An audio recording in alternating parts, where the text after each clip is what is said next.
Hi, it's John, and welcome to the channel. Tuesday, July the 15th, 5:37 a.m. with the big blue mug of coffee. I hope you're having a great start to your day today. I thought yesterday I was going to have to build an ark. It rained so much here in Calgary. I think it's finally stopped out there.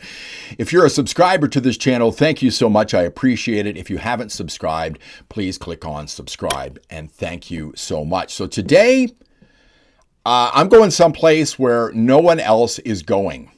And I'm doing this video in response to the news conference yesterday that Pierre Poilievre did regarding Mark Carney and his conflicts of interest. And I read headlines regarding this saying how great he was, how he hammered and slammed Mark Carney, and I think that's a load of BS. I think a golden opportunity was lost by Pierre Poilievre yesterday. He didn't go near far enough, and I think it was a blown opportunity. He blew it, he blew it, he blew it. He made demands of Mark Carney on behalf of the Conservative Party of Canada, but the one demand he didn't make, I'm going to tell you near the end of this video. And nobody else is making this demand but me. So he started off strong yesterday. He comes out and he quotes Mark Carney from the election campaign. During the election campaign, Mr. Carney said, and I quote, "I own nothing but cash and personal real estate, and that's not going to change in public life." I own nothing now.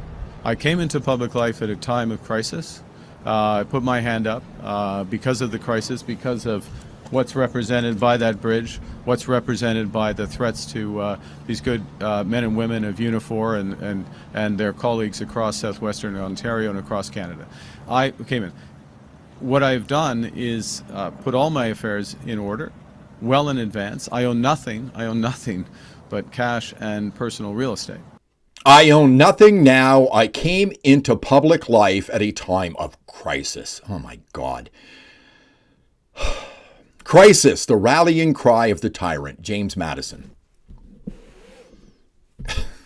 So Poilievre starts off strong by quoting Mark Carney, what he said during the election campaign. And then he goes on. I've got a number of clips, a quick montage here of the things he says about Mark Carney and what's going on right now. This is an absolute scandal. We've never been anywhere like this before when it comes to conflicts of interest, folks. Not even close.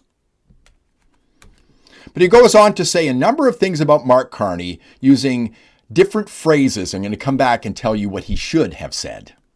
On Friday, we finally got a look at the Prime Minister's many financial interests that he kept carefully hidden throughout the election and about which he told numerous falsehoods during that same campaign.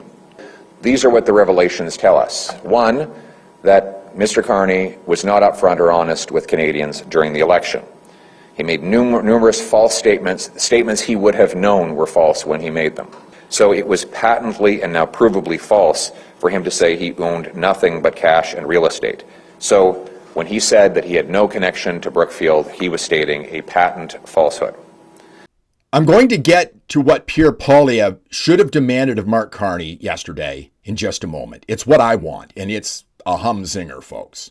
Okay, so stay tuned for that. But what did Pierre Poilievre just say there in that short montage? He used the words falsehoods, not upfront or honest with Canadians, numerous false statements, statements that he knew were false, patently and provably false, and patent falsehood. Now, as somebody that knows the English language, what was he saying about Mark Carney? What was he calling Mark Carney yesterday, but he never came out and said it? He was calling him a liar. Why didn't he call him a liar yesterday? Why didn't he come out and say Mark Carney lied to Canadians? The man is a liar. He got elected on lies. Why didn't he say that yesterday? Now, I understand as an MP, if you're in the House of Commons in question period and you call somebody a liar, you get thrown out. But Pierre Poilievre isn't even an MP. He's a private citizen who is leading the Conservative Party right now, likely to win back his seat. So he's got nothing to hold back. Imagine if he'd called Mark Carney a liar yesterday. Very few people are talking about this morning. At the end of this news conference yesterday, he took questions. Nobody asked about Mark Carney's conflicts. Nobody. First question was, Mr. Poilievre, you lost the election. Did you learn anything? Mr. Poilievre, can you tell us about Alberta independence? Nobody asked him about this. If he had called Mark Carney a liar yesterday, it would have been screaming from the headlines. And Carney, who from what I understand, he's on vacation in freaking Australia or something right now. He would have come out with a statement yesterday, but nothing. Nothing. He blew it. This was a blown opportunity. Sell the sizzle, not the steak, Mr. Poilievre. That's what you should have done yesterday. You blew it. So what should he have demanded yesterday? Here are the demands of the Conservative Party. Here's what he wants from Mark Carney now that we know about all these conflicts of interest. And then I'm going to tell you what he should have asked yesterday. The demand he should have asked of Mark Carney yesterday. So Conservatives are calling for two things today. One, we call on the Prime Minister to come before you and explain the contradiction. How is it that he was telling Canadians that he only had real estate and cash when he knowingly had stock options and other deferred benefits? How is it that he said that he had no financial interest in Brookfield when he knew exactly that he had stock options and deferred share units? Poilievre went on at length with the explanation here of the demands that the Conservative Party have of Mr. Carney, but what did he forget there? It's the thing I think he should have done yesterday. It's what I would have done. I know it's extreme and everything, but he should have asked Mark Carney to resign yesterday. I think he should resign. Why?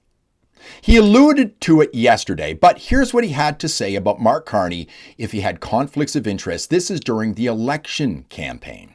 He expects us to elect him without knowing the many millions of dollars of conflicts that will make it impossible for him to do his job, interests that go against the national interest. It would make it impossible for him to do his job. And he's right. He was right during the election campaign. You cannot do your job properly with all these conflicts. We've never been in this place before.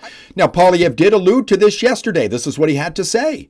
And this will put him in an impossible position where he will be conflicted at every turn. So either he will have to get up 3 or 4 times every cabinet meeting to avoid stumbling over the 100 plus potential conflicts that the Ethics Commissioner has identified, or he will act in the cabinet to potentially favor his own interests. Neither of those possibilities is acceptable. It's impossible for him to do his job. I don't trust Mark Carney to police himself. I don't trust anybody in the Liberal Party to police Mark Carney when it comes to conflicts of interest. And I don't trust Mark Carney not to pass along your tax dollars to somebody who knows in business, because he knows a lot of people in business, or the communist Chinese, while he's the Prime Minister, and he benefits from it after he gets out of office. I don't trust the Liberal Party because they've done this kind of thing before, the Green Slush Fund. But Poilievre blew it. It wasn't a good presser yesterday.